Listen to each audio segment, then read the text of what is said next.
준비는 다 되었느냐?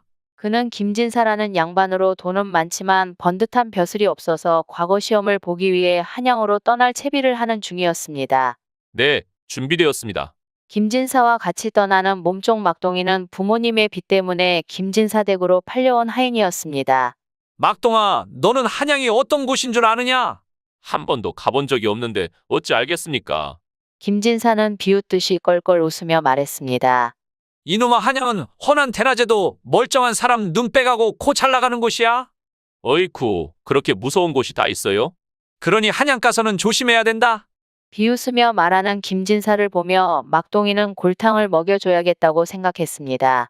얼마 가지 않아서 배가 고파진 막동이가 물었습니다. 대감마님, 점심은 안 먹나요? 이놈아, 때가 돼야지 밥을 먹지.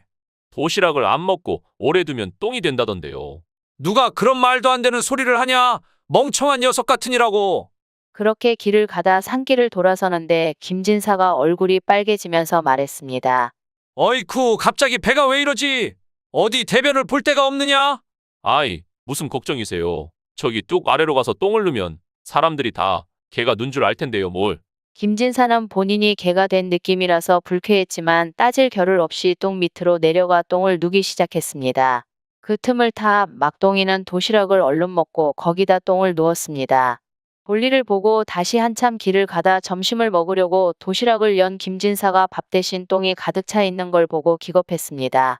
그것 보세요. 밥을 안 먹으면 똥이 된다고 그랬잖아요. 아이고, 배고파. 허참, 이게 무슨 일이람?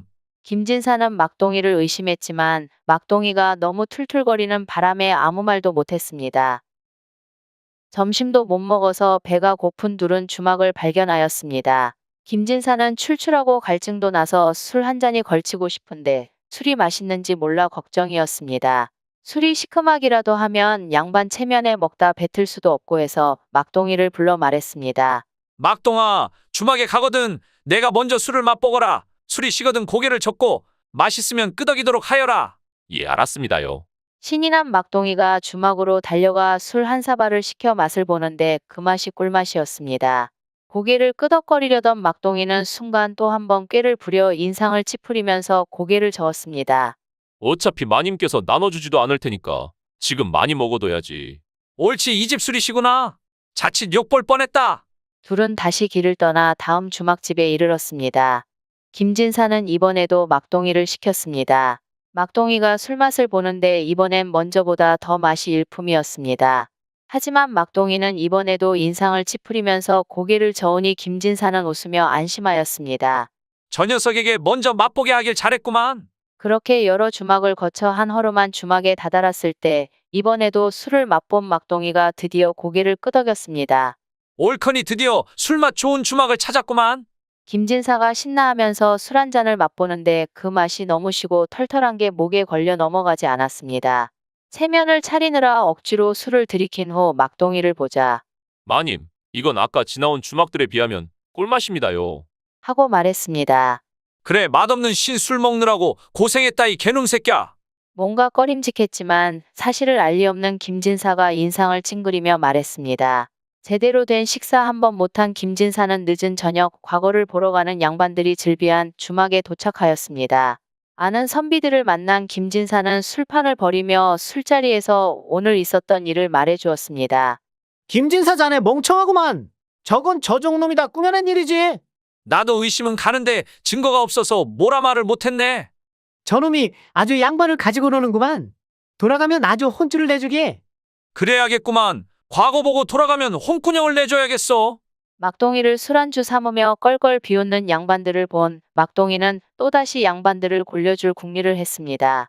돈만 많다고 늘 남들은 무시하는 양반놈들 어디 한번 당해봐라. 밤이 깊어 사람들이 다 잠든 무렵이었습니다.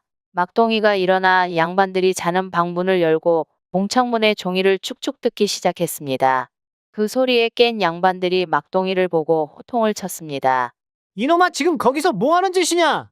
양반님들, 제 말 좀 들어보세요. 우리 주인마님이 꿈을 꾸었는데 이 봉창종이에 글을 써서 장원급제를 했다지 뭡니까?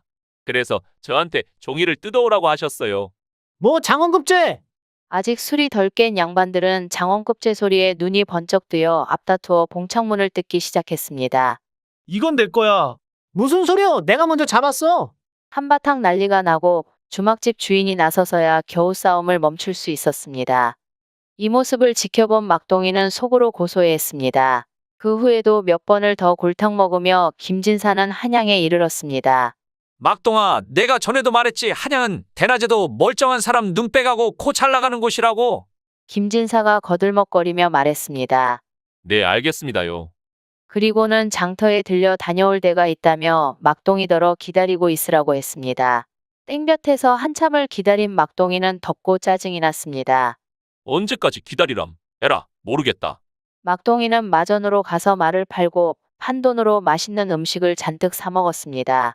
그리고 먼저 있던 자리로 돌아와 두 손으로 눈과 코를 가리고 웅크리고 앉아 있었습니다. 마침 김진사가 돌아와 보니 말은 없고 막동이가 눈과 코를 가린 채 앉아 있었습니다. 이놈아, 말이 없어졌는데 도대체 뭐하고 있느냐? 막동이가 놀라는 척하며 손을 떼고 말했습니다. 말이 없어졌다고요. 큰일 났네. 난 한양이 눈 빼먹고 코 잘 나가는 곳이라길래 가리고 있었더니 글쎄 어떤 놈이 말을 훔쳐갔네. 뭐라고 이 고얀 놈? 양반 체면에 하인 놈한테 매번 당했다는 사실이 나쁘끄러워 참고 있었는데 김진사의 뚜껑이 열려버렸습니다. 본인은 당장 과거 시험을 치러야 되니 막동이를 불러 말했습니다. 나는 과거 시험을 치르고 볼일까지 마친 다음 갈 터이니 먼저 집으로 내려가거라. 그리고는 막둥이 옷통을 벗게 하고 등에다가 집으로 보내는 편지를 쓰기 시작했습니다. 내 이 막동이 때문에 한양까지 오면서 엄청 고생을 했소. 이놈이 도착하는 대로 용왕담 깊은 연못에 풍덩 빠뜨려 버리시오. 나는 볼일 마치고 돌아가겠소. 막동이는 편지 내용이 대충 예상이 되었으나 그를 모르니 정확한 내용을 알 수가 없었습니다. 사실 막동이가 이렇게 김진사를 골탕 먹이는 데는 이유가 있었습니다. 양반이랍시고 거들먹거리는 것도 보기 싫어서이지만 일부러 자기 부모에게 막대한 빚을 지게 하고 자기를 종으로 데려온 것에 대한 분노가 있었습니다. 혼날 생각에 걱정을 하며 김진사 댁으로 내려가는 도중 스님 한 분이 힘없이 걸어오는 게 보였습니다. 스님 왜 이리 기운이 없어 보이세요? 내 며칠을 굶었더니 기운이 없소이다. 마침 내려오면서 먹으려던 떡을 들고 있던 막동이는 스님에게 나누어 주었습니다. 이 떡 하나 드셔보세요. 그렇지 않아도 배가 고팠던 스님은 허겁지겁 떡을 먹어치웠습니다. 마침 배가 고팠는데 잘 먹었습니다. 어떻게 보답을 해드려야 할지. 스님, 그렇다면 제 부탁 좀 들어주세요. 제 등에 써있는 편지 내용 좀 알려주세요. 막동이가 옷을 벗고 등을 보여주자 내용을 읽은 스님은 혀를 차며 말했습니다. 이거는 살생을 하라는 소리 아닌가? 스님이 알려준 내용을 들은 막동이는 깜짝 놀랐습니다.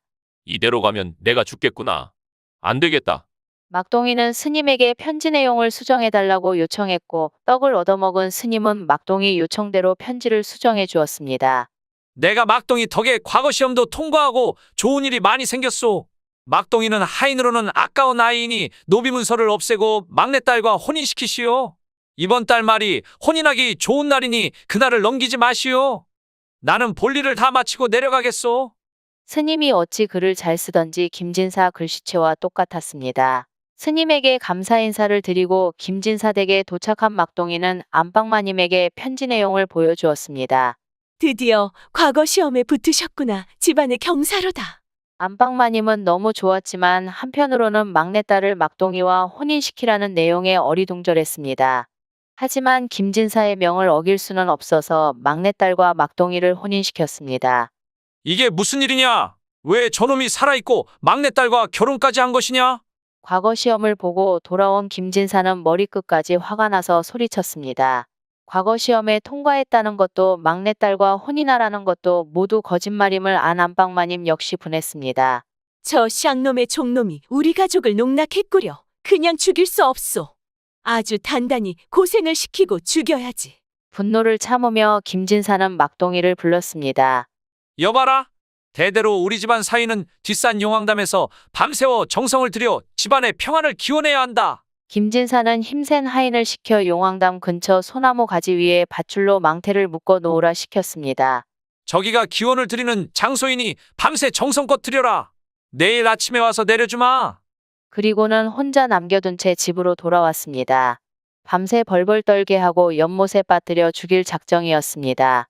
여차하면 내일 아침에 죽게 생겼구나. 막동이가 추위에 오들오들 떨고 있을 때 용왕담 주위를 지나가는 그릇장수를 보았습니다. 아이고, 눈이야. 거 무슨 일이요?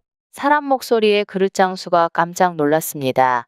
좌초지종을 들어보니 그릇장수가 눈병이 심해 연못에 눈이라도 씻으려고 오는 중이었습니다. 나도 지금 눈병이 심해 여기에서 병이 낫기를 기원하고 있는 중이었소. 그런데 하루 만에 이렇게 다 낫지 뭐요. 그러고 그릇장수가 막동이 눈을 보니 멀쩡해 보였습니다. 여기서 기원을 드리면 눈병이 낫는단 말이요. 나도 한번 들어가 봅시다. 그렇게 하시오. 그렇게 망태에는 엉뚱하게 그릇장수가 갇히고 막동이는 그릇장수의 짐을 짊어지고 도망가 버렸습니다. 다음날 김진사가 하인을 데리고 용왕담에 올라 망태를 매단 줄을 잘라버렸습니다. 이번에도 꾀를 부려 위기에서 벗어난 막동이는 그릇장수의 그릇을 판 돈으로 윤기가 흐르는 비단옷을 해 입었습니다. 그리고 다시 김진사 댁을 찾았습니다. 장인어른 막내 사위가 돌아왔습니다. 김진사와 가족들은 어안이 벙벙했습니다. 내 분명 망태를 잘라서 연못에 빠뜨렸는데 죽은 줄 알았는데 비싼 옷까지 해 입고 살아있는 걸 보니 무슨 일인가 싶었습니다. 이게 어찌된 일이냐? 내 너를 다음날에 꺼내주려 왔는데 연못에 빠져서 없어졌더구나. 네, 장인어른 누가 저를 죽이고자 연못에 빠뜨렸는데 물고기 한 마리가 나타나 저를 태우고 용궁으로 가지 않겠어요. 용궁이 어찌나 살기 좋은지 저 혼자 살기 아까워 용왕님께 말하고 장인어른 모시러 이렇게 왔습니다. 그게 정말이더냐? 제가 왜 거짓말을 하겠습니까? 연못 이름도 용왕담 아닙니까? 용궁을 보고 싶은 마음이 굴뚝 같던 김진사가 말했습니다. 이복의 사위 우리 용궁 보러 갈 수 있을까? 그러시지요. 바로 당장 가시지요. 막동이는 김진사 댁 식구를 데리고 용왕못으로 갔습니다. 그리고 소나무 아래를 가리키며 말했습니다. 저기가 입구입니다. 얼른 가시지요. 그러자 미련한 김진사는 처자식들을 데리고 모두 물속으로 들어갔습니다. 마지막에 막내딸이 뛰어들려고 하자 막동이가 옷소매를 붙잡았습니다. 거기는 무엇하러 들어가나? 자네는 나랑 여기 삽시다. 막동이는 처가집 식구를 모두 용궁으로 보낸 채 아내를 데리고 돌아와 김진사 행세를 하며 살았다고 합니다.